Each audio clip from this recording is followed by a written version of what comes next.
আচ্ছা, তো পাপাকে দেখতেই পাচ্ছ। ওর পাপা এসে হাজির একটা গিফট নিয়ে মেয়েকে দিল।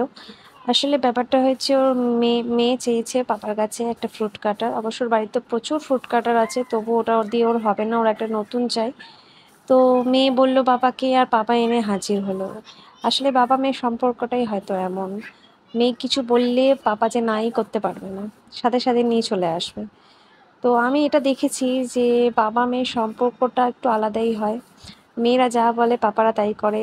আর এই জানি না, মেয়ে আমাকে, আমি আমি যতই করি, আমি সে ওর জন্য যতই করি, কিন্তু ও আমার থেকে ও পাপাকেই বেশি ভালোবাসে। পাপাকেই বেশি মানে। পাপা না আসলে ওর ভালো লাগে না, পাপা না আসলে এটা করবে না ওটা করবে না। কিন্তু এমন না যে ও আমাকে ভালোবাসে না, কিন্তু কোথাও যেন গিয়ে একটা ওর বাবার জন্যই ওর টান। আমার ছেলের যেমন আবার আমার ওপর টান। তো এটাই হয়তো হয়, মায়েদের ছেলের টান হয়তো মায়েদের ওপর, আর মেয়েদের টান হয়তো বাবাদের ওপর। এটাই হয়তো স্বাভাবিক।